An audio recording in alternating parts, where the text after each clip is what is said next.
The rain fell against the windows where 30-year-old Emma Carter sat staring at an email. The subject line read, "Invitation to the Sterling Foundation Annual Gala." Her hand trembled.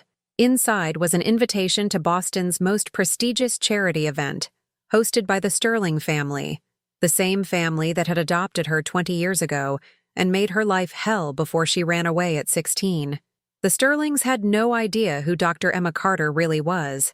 She had changed her last name at 18 and built her career under a new identity. But now, holding this invitation, Emma realized fate had given her an opportunity for justice, for exposure, for making sure what happened to her never happened to another child. Emma's story began 25 years ago when her parents died in a house fire, leaving her orphaned. After 2 years in foster care, the Sterlings adopted her. Robert and Diana Sterling were one of Boston's wealthiest families, with a tech empire worth billions. They had 2 biological children, Olivia and Harrison. To the outside world, the Sterlings were philanthropists, pillars of society. But behind closed doors, they were monsters. They had adopted Emma as a publicity stunt to burnish their image. The adoption was featured in major newspapers with photos of the smiling Sterling family. Diana gave interviews about the importance of adoption. Perfect PR. But once the cameras were gone, the Sterlings' true nature revealed itself. Emma was treated as a servant, not a daughter. While Olivia and Harrison had enormous bedrooms, Emma got a tiny basement room. While the biological children ate gourmet meals, Emma ate leftovers with the staff. While they attended elite private schools, Emma went to a mediocre public school across town. Diana constantly reminded Emma she was charity, that she should be grateful. "You're nothing," Diana would say with contempt. Robert ignored Emma completely. Olivia and Harrison tormented her relentlessly, calling her the orphan, spreading rumors. No one believed her when she tried to tell teachers or her social worker. The Sterlings were too powerful, too respected. When her social worker visited, the Sterlings put on a perfect show. The breaking point came when Emma was 16. The Sterlings hosted a charity gala at their mansion. Olivia called Emma out in front of 200 guests, introduced her as our adopted charity case, and told a humiliating lie about Emma stealing food. The laughter, the looks of disgust, Diana's approving smile, it was too much. That night, Emma packed a backpack and ran away. She was 16, with no money and nowhere to go, but anything was better than staying. The next 4 years were brutal. Emma lived in shelters, worked odd jobs, but finished high school through sheer determination. She saved every penny, applied for scholarships, and got accepted to Boston University with full financial aid. College was her salvation. She majored in psychology, fascinated by childhood trauma. She graduated summa cum laude, got her doctorate from Harvard, and became an expert in foster care systems. At 27, Dr. Emma Carter published Silent Voices: The Hidden Abuse in Wealthy Adoptive Families. The book became a bestseller and sparked national conversations about adoption oversight. Emma founded the Rising Phoenix Foundation, providing therapy and legal support to foster children and abuse survivors. She had been careful to keep her own story private, never mentioning the Sterling name. She was building a platform, credibility, power. Now, staring at the invitation, Emma understood the time had come. She accepted and spent 6 weeks preparing meticulously. She hired a private investigator who discovered the Sterlings had adopted 2 more children who had both left under mysterious circumstances. Emma reached out to them, Nathan, 24, and Sophie, 21. Both had stories echoing her own. Nathan agreed to help. Sophie gave permission to share her story anonymously. Emma contacted her former social worker, now retired, who admitted she had suspected something but was pressured not to investigate. The Sterlings had donated generously to the agency. Emma recorded the conversation. She reached out to former Sterling household staff whose NDAs had expired. They agreed to speak on the record about what they had witnessed. Emma compiled everything: testimony, documents, photographs, recordings, into a comprehensive dossier. She shared it with journalist Michael Torres from the Boston Globe. He was horrified and began his own investigation. The plan was simple. Emma would attend the gala, confront the Sterlings publicly, and the next morning, Michael's exposé would publish with irrefutable evidence. The night of the gala arrived. Emma wore an elegant navy gown, her hair styled professionally. She looked like she belonged in the Sterling's world, but inside she was still that frightened child. The Sterling mansion looked exactly as she remembered: imposing, elegant, intimidating. The foyer where she had once scrubbed floors was filled with Boston's elite. Emma moved through the crowd, observing. Diana Sterling held court near the fireplace, her posture rigid with superiority. Robert stood near the bar, radiating arrogance. Olivia and Harrison were there too. None of them recognized her. Emma waited, letting the evening progress. She listened to Diana give a speech about helping children in need, about how adoption had enriched their family. The hypocrisy was staggering. When Diana finished to enthusiastic applause, Emma made her move.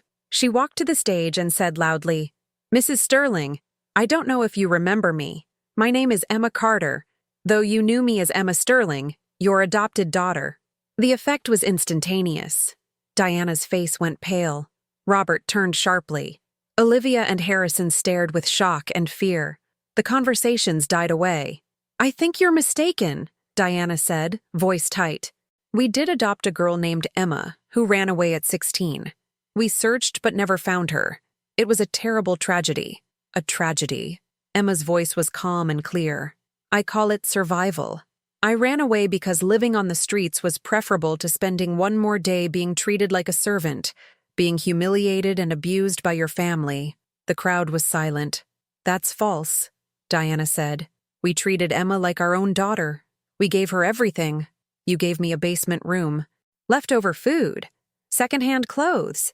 You gave me the privilege of being your PR prop while treating me like I was worthless.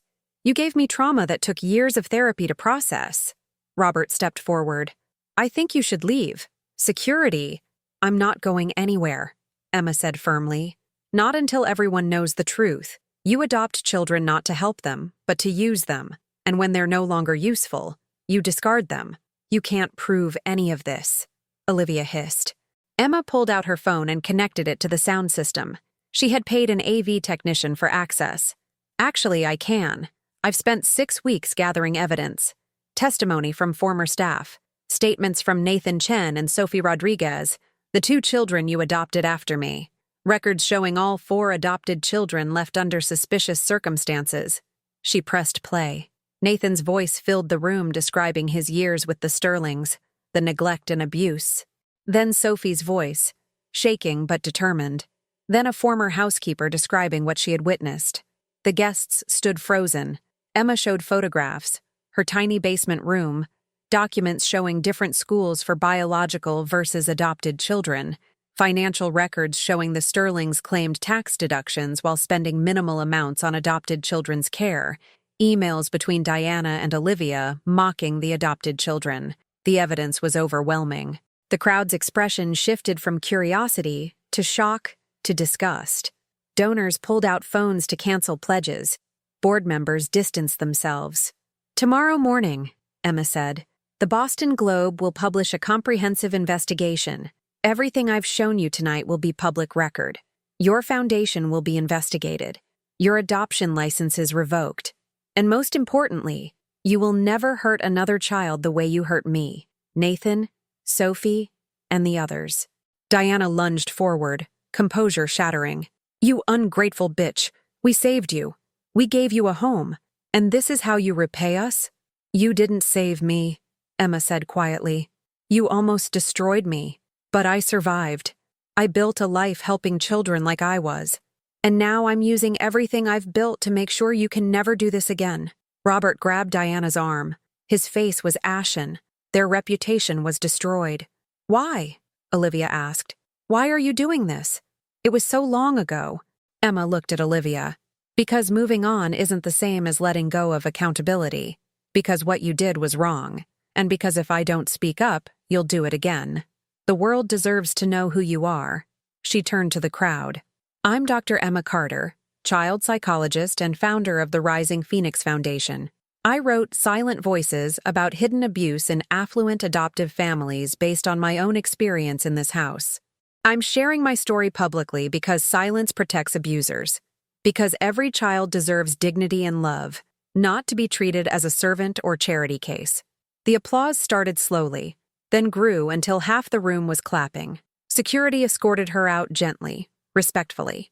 Several guests followed, expressing support and pledging donations. Emma stood on the mansion steps surrounded by people who believed her, and felt something inside finally release. The fear, the shame, the powerlessness that had haunted her for 20 years, gone. The next morning, Michael's article appeared on the front page. The response was immediate and overwhelming. The Sterling Foundation's board removed Robert and Diana from all leadership positions. Major donors withdrew support. The state launched an investigation. Within a week, the Sterlings had resigned from all public positions and retreated from public life, but the impact went beyond their downfall. Emma's story sparked a national conversation about adoption practices. Legislators introduced bills to strengthen regulations. Other survivors came forward, creating a movement demanding accountability and reform. Emma's foundation saw a massive increase in donations. She expanded programs and opened new offices. Nathan joined as a program director. Sophie became an advocate for mental health services. Years passed. Emma continued her work, helping thousands. She wrote more books, gave speeches, testified before Congress. She also built a personal life. She met James, a teacher who understood trauma. They married and adopted a daughter from foster care, an 8-year-old girl named Lily. Adopting Lily was terrifying, but Emma was determined to give her everything she herself had never had: unconditional love, security, respect. Lily thrived, going from withdrawn to confident and happy. Watching her daughter flourish was Emma's greatest joy and deepest healing. Emma thought about revenge versus justice. What she had done to the Sterlings was both, but primarily justice. She had exposed them not just to hurt them, but to protect other children, to spark reform, to use her pain as catalyst for change. The Sterlings had tried to break her, to make her believe she was worthless, but she had survived and thrived. She had taken everything they tried to destroy and used it to build something meaningful. She had turned her pain into purpose. That was the best revenge, not their downfall, but her own success, her own happiness, her own family built on love rather than cruelty. Every day with James and Lily, every child she helped, all proof that the Sterlings had failed. Emma Carter, the unwanted adopted daughter who had been humiliated and discarded, had returned. Not as a victim seeking vengeance, but as a powerful woman demanding justice. And in doing so, she had changed not just her own life, but the lives of thousands of children. The Sterlings faded into obscurity, but Emma's legacy was just beginning, a legacy of resilience, advocacy, and turning pain into purpose. She had come back, and she had won. If you love stories where the truth is revealed, you've found your channel. Subscribe and turn on notifications to make sure you're always up to date with life's biggest secrets and dramas. And now, I want to hear from you. What life lesson did you learn from this story? Share your reflection in the comments and use the hashtag #TruthRevealed, also telling us the city you watched this drama from.